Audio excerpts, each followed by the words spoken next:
Hi, my name is Genevieve, and today I am going to show you how I make puto.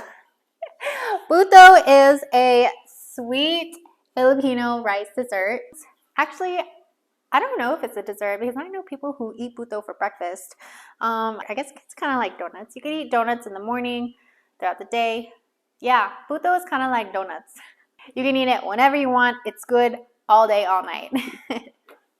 These are all the ingredients that you'll need. You'll need 1 cup of uncooked rice, 1 tablespoon of white sugar, 1/4 cup of cooked rice, and 3/4 cup of coconut milk.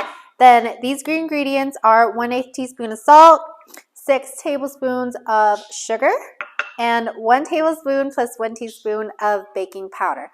Now, we are going to use these later. We're going to use these now, these later. Now, as far as the rices, I like to use basmati rice. I prefer the flavor.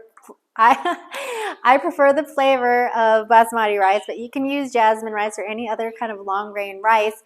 If you eat puto all the time, you could probably taste the difference between the rices, but the difference is only very slight.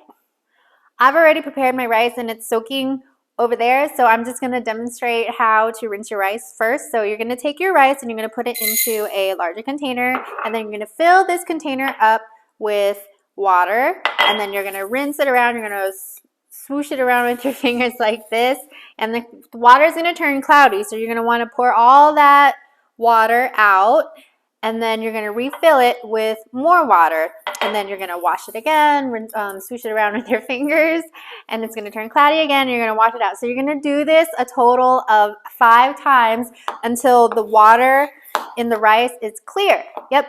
And then when it's clear, you're going to fill the bowl back up with more water. Make sure the rice is fully covered in water, and then you're going to cover it with like plastic wrap or something so that dirt doesn't go inside. So you're going to cover it and let it sit on your counter. Sit on the counter for a minimum of 5 hours.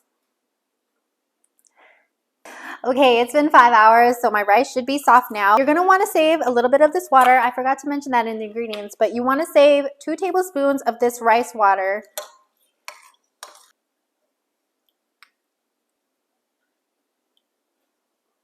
Save the rest of this water in case 2 tablespoons is not enough. 1 tablespoon of sugar, 1/4 cup of cooked rice, and my 3/4 cup of coconut milk. Oh, I almost forgot. And my 2 tablespoons of rice water. So we are going to blend this until it's very, very smooth. Not fine, not coarse, till it's very smooth. You want to make sure your blender can handle this job. I have broke 2 blenders in the past trying to blend rice. So you want to make sure that your blender is really strong. So if your blender breaks, don't come at me. Okay, done blending. Oh yes. Okay, you could see, I don't know if you could see, but it's like super duper smooth. I don't see any grittiness at all. It's liquidy. It's not too thick. I don't know. I'm not really doing a good job describing it, but just take a look at this consistency. This is what you want. So that bowl that the rice was soaking in, I'm just going to put it back. It's supposed to look and like run like this. Okay. Now you're going to cover it. Now you're just going to let it sit on the countertop covered like this for 6 hours or overnight. Yes, we're going to ferment this. The fermentation will create bubbles, which will make the puto nice and fluffy. So yeah, so see you in 6 hours. If you can see, there's like bubbles that formed in my puto mix. So that is fermented, and you want to try to preserve those bubbles as much as you can. So I'm going to add my salt and my sugar. Watch, so I just sprinkle it on the top. And then I'm going to gently incorporate it.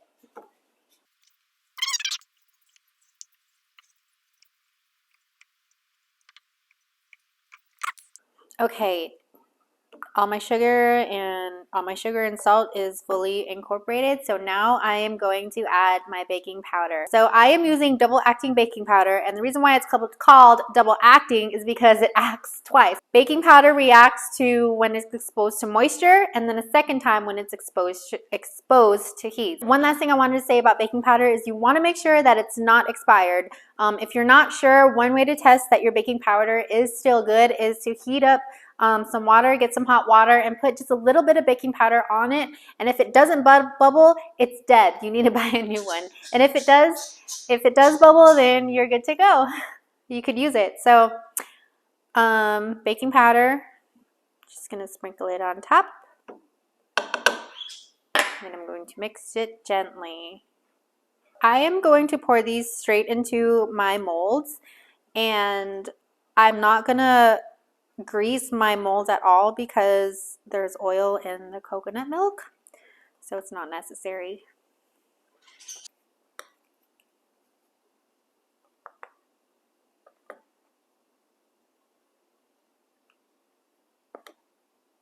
I have my puto ready to steam, so now I'm going to place it in the steamer and it's going to steam for 15 minutes.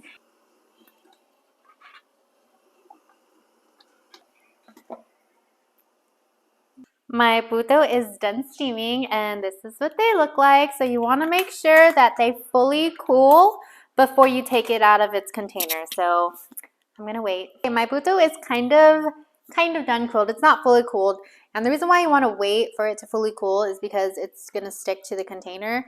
So this is like kind of at room temperature. So I'm gonna be extra careful when taking it out. And all you do is kind of like depress the sides like that, and it just pulls away.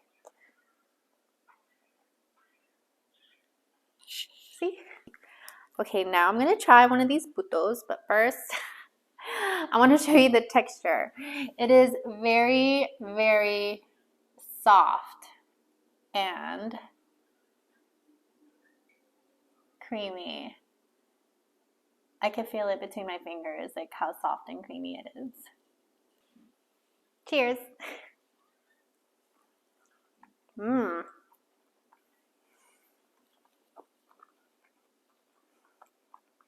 Mmm.